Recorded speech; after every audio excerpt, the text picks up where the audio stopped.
Light greatswords in Elden Ring are some of the most stylish yet powerful weapons you can use, and there's no better example of this than the Milady. It is absolutely fantastic, and with the right build around it, you will be decimating bosses in literal seconds, making this one of the most powerful weapons to make a build around. And of course, today we're going to be going through that build so that you can experience this for yourselves. So yes, everybody, welcome back to another video on the channel. I hope you're all doing well. Of course, today we're going to be going over the Milady. I believe I have gone over this weapon once or twice in the past, typically in a top 10 or top 15 builds, but I haven't made a dedicated video specifically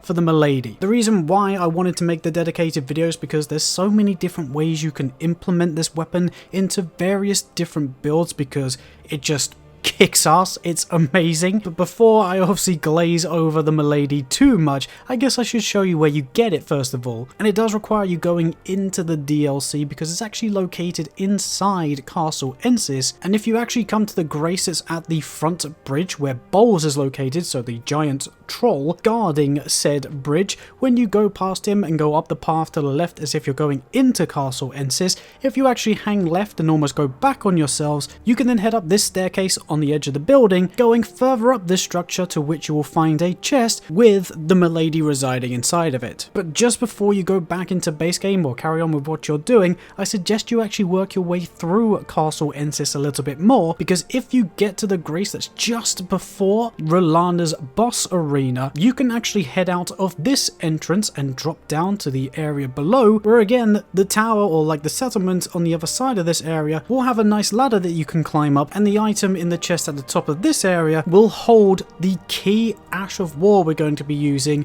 which is of course Wing Stance. I know this build is nothing new and it's totally original, but like I said at the beginning, the reason why I wanted to make this dedicated video is because there's so many different ways you can implement the Milady into various builds, whether that be a faith build using lightning incantations, or just putting lightning on the weapon itself, also fire builds, magic builds with the cold affinities too, which by the way, that's what we're going to be doing, but you can even add bleeds onto this weapon and put it into an arcane build. Milady with Wing Stance can literally fit all, because luckily for us, Milady is the only light greatsword that is infusible, which is why we can obviously change it to whatever affinity that we want, as long as we've got the respective wet blades. But the reason why Wing Stance is still, and probably will forever be, one of the best Ashes of Wars is because not only is it super stylish, looks really damn cool, and is also relatively cheap to use, but it also packs an absolute punch,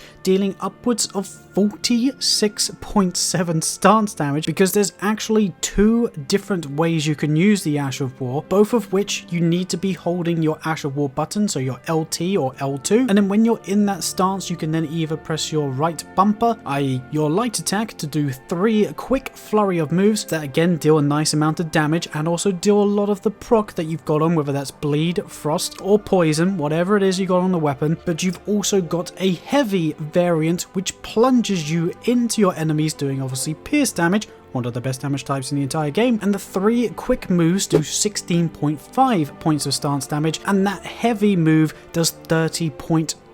points worth of stance damage. Another beautiful thing that you're going to be seeing throughout the gameplay, hopefully, which by the way, the gameplay's from New Game Plus 4, so just bear that in mind when you're seeing the resistances and the damage that we're doing, but you'll also be seeing me chaining both moves, because you can actually do the light attack first, so whilst you're still holding your Ash of War button, press your light attack button to then do the 3 hits, and whilst still holding the Ash of War button during all of that, if you then press your heavy attack, you will then chain those 3 moves into that final piercing move. These all get affected by things like Rolana's cameo, which is one of the reasons why we're doing so much damage with it. But if you mix this in again with the fast flowing, unique light, heavy, and light attack moves of the base Milady moveset, you will be proccing things like frost, poison, bleed super quickly, because you're going to be doing so many hits in quick succession. And as you can see from the gameplay, I was preferring to go with the cold affinity infusion, because I prefer to actually have the debuff put on my enemies where they take 20% extra damage per hit whilst they're frost procced or frostbitten. And like I say earlier, where this weapon is so quick and we can proc that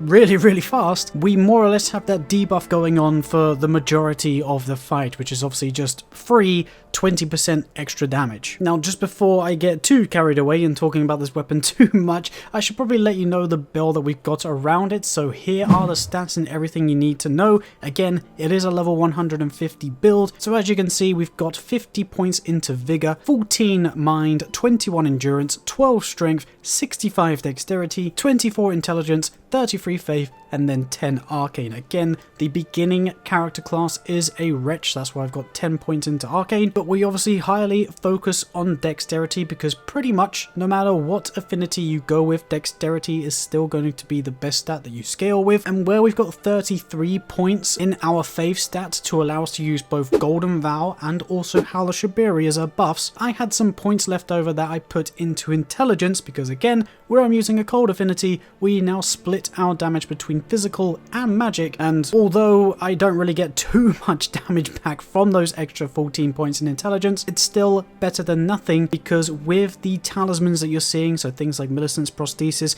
and also the Wonderphysick having the dex knot tier in there, I am hitting the final soft cap for dexterity, so there's no need to put any more points into that. But then we're also getting damage buffs from things like Shard of Alexander, which obviously helps with the skill specifically, as well as Rolana's cameo giving us 45% extra damage with specifically the Wing Stance Ash of War that we're using. Before then, like I say, using Millicent's prosthesis and the Rotten Winged Insignia, as well as the Thorny Cracked Tier in the Wonderphysick too. Now, just to buff our damage even more, we are also using Rakshasa's armor set, as it's giving us a 2% buff per piece that we're wearing. But if you did want to move this into a blood affinity, of course you can use things like Lord of Blood's Exaltation, the White Mask as an armor piece as well, and then obviously for poison, use the Rot Exaltation and the Mushroom Crown of course, and even the Poison Hand as well. But ideally, if you keep your dex the same, other than like the Flame Art affinity, you'll be getting the best physical damage out of the weapon, and then you can either delve into whatever stat you need, whether that be faith or intelligence, to boost the secondary damage stat as much as possible. So if you're using this in a sacred affinity, which is something that we actually did do to take down both the Putrescent Knight as well as a few other bosses in the gameplay, you can basically put those points I put into intelligence into faith as well to buff that up to 47 points into faith, giving you a relatively decent holy damage output too. So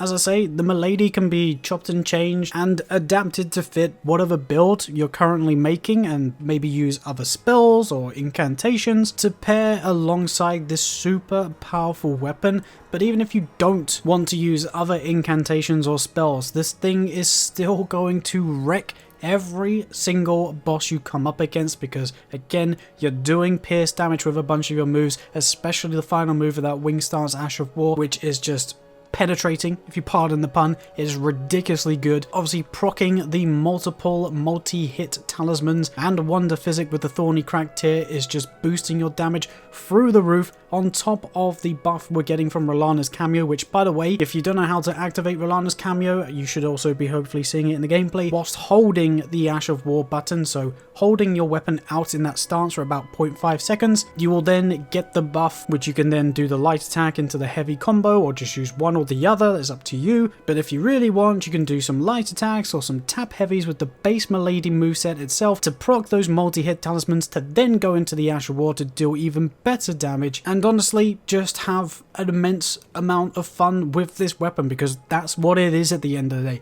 It's super fun, super flashy, and super satisfying getting those final hits off, because again, where you jump up in the air, you can time it against certain moves to jump certain attacks and then counter with that deadly plunging move, which if you ever get any clips of that, please do share them with me, because they're mwah, chef's kiss. It's honestly fantastic to see. So yeah, if you haven't used this weapon, definitely go and pick it up. Use this build, turn it into a cold affinity, and you'll be just wiping the floor with the Elden Ring bosses, because of course, this is the ultimate Milady build. So there you have it. That is the Milady build for you guys. Obviously, there's many different ways you can implement the Milady and even use different Ashes of Wars. I'm obviously being super basic, using the Wing Stance Ash of War, which I know everybody already knows about. So like I say, I just wanted to add a little bit more information about this weapon because it's only actually ever featured in like a top 10, I believe, possibly a top 15 once or twice. So it's only been like given airtime for about 2 minutes max on this channel, and it deserves a hell of a lot more, let me tell you that. But obviously, let me know what you think about the build, let me know what you think about the weapon, because I'm always interested to hear what you guys have to say, and maybe you have different ways that you use this weapon, so maybe be helping out other people with different playstyles in the comments, so definitely get down there and let me know. But whilst you're down there, if you don't mind me asking you just to leave a like rating on the video, it helps out tremendously. I know we've had a very long hiatus on this channel, not really creating the most amount of content because we've just been streaming our butts off, having a load of fun like with you guys live. So I am looking to get back into the swing of things and start making more content. Obviously we've got a bunch of stuff coming out for Night Rain in the next couple of weeks. Silk Song's just around the corner. Obviously again, the tarnished edition of this game is just around the corner, so there's plenty of things waiting and ready to come out. Also, I still need to go through the Lies of P DLC, like, yeah. There's a lot to come on the channel. So if you want to stay up to date with all of that, obviously be sure to subscribe, turn on those notification bells, and you'll never miss out on a future video. But other than that, go and enjoy this weapon. Let me know how you get on if you do happen to use it. And I guess for now, I will catch you in the next video of whatever it is that we make. Bye bye.